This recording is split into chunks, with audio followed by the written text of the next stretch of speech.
बांग्लादेश के अंदर थोड़ी सी चीज़ें इस वक्त बेहतर हुई हैं। हिंदुओं पर काफ़ी हमले हुए, उन चीज़ों से दुनिया बाहर निकली है, चीज़ें बहुत हद तक हुकूमत ने संभाली। लेकिन साबिक वज़ीर-ए-आज़म, former prime minister of Bangladesh बहुत मुश्किल में है। गैर यकीनी सूरत हाल उनके लिए पैदा हुई है, ना वो इधर की नहीं है ना उधर की, भारत के अंदर आज के वक्त में भी मौजूद हैं। वो जाना तो बरतानिया चाह रही थी या फिर जाना चाह रही थी यूएई, मुत्तहिदा अरब अमारात, कि वो वहाँ चली जाएंगी, लेकिन उन मुल्कों ने एक्सेप्ट नहीं किया। तो भारत ने एक दोस्ती का फ़र्ज़ निभाते हुए ने यहाँ जगह दी।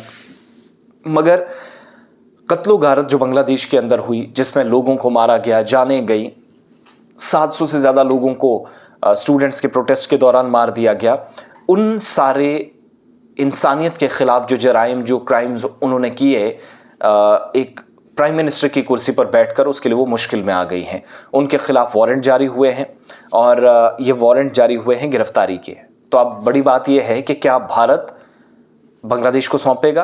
तो इंटरनेशनल लॉज को जब मैंने पढ़ा, देखा, तो समझ में आई कि एक मुल्क दूसरे मुल्क को अपनी जो उसके सिफारती ताल्लुकात होते हैं, जो डिप्लोमेटिक स्तर पर बातचीत होती है, वो उनका लीडर है, उनको सौंपा जा सकता है कानून के मुताबिक। जब इस तरह की कोई तहकीकात की बात आएगी तो तब भारत को मुकम्मल तौर पर ताउन या सहयोग बांग्लादेश का करना पड़ेगा। और इस सिलसिले में एक अदालत, जिसने जो इस वक्त जलावतन है या मुल्क से बाहर आ चुकी हैं, शेख हसीना वाजिद, इनके खिलाफ गिरफ्तारी वारंट जारी करने के ऑर्डर्स दिए। अगस्त में स्टूडेंट्स की तरफ से एक कैंपेन चली इनके खिलाफ कि जो इन्होंने कोटा या रिजर्वेशन में तब्दीली 30% से ज़्यादा उन लोगों को दी थी जिन्होंने बांग्लादेश को आज़ाद कराने में काम किया था। तो वो जब फैसला हुआ तो उसके बाद माफ़िया मांगी, फैसले को वापस लिया, लेकिन तब तक हालात बिगड़ चुके थे, उनको मुल्क छोड़ना पड़ा। इक़्तिदार छोड़कर भारत वो उस वक्त फ़रार हुई थी। और अब जाकर बांग्लादेश इंटरनेशनल क्राइम ट्रिब्यूनल के चीफ प्रोसिक्यूटर मोहम्मद ताजुल इस्लाम हैं। उनके मुताबिक farmer prime minister Sheikh Hasina Wajid को गिरफ्तार करके 18 नवंबर तक पेश करने का हुक्म दिया गया है। 1 महीना है। यहाँ से आगे 18-19 तारीख से आगे अगले 18 तक बांग्लादेश की अदालत में इनको पेश होना, नहीं होती है तो फिर शायद कोई दूसरा तरीका इसका होगा। और क्या भारत ऐसा करेगा या नहीं, ये सोचने वाली बात है।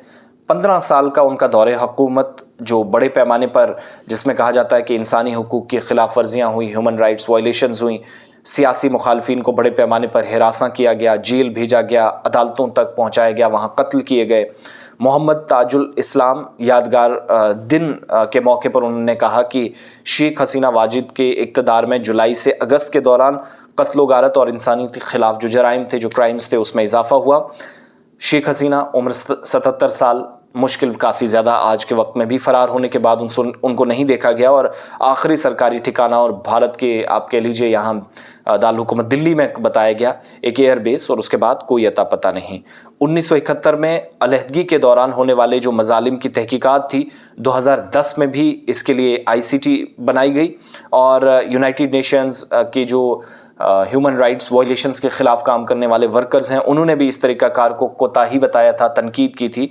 इस वक्त मोहम्मद यूनस जो वहाँ पर गवर्नमेंट को चला रहे हैं, अबूरी गवर्नमेंट है, आर्मी का भी एक रोल है। इसके बाद पता नहीं इलेक्शंस कब होंगे, ये देखने वाली बात होगी। लेकिन फ़िलहाल उसी हुकूमत में फॉर्मर प्राइम मिनिस्टर, जिनके खिलाफ ऑर्डर्स जारी हुए हैं, किसी भी वक्त गिरफ्तारी मुतवक्के है और ये सूरत हाल मज़ीद अबतर पूरे मुल्क के अंदर हो सकती है।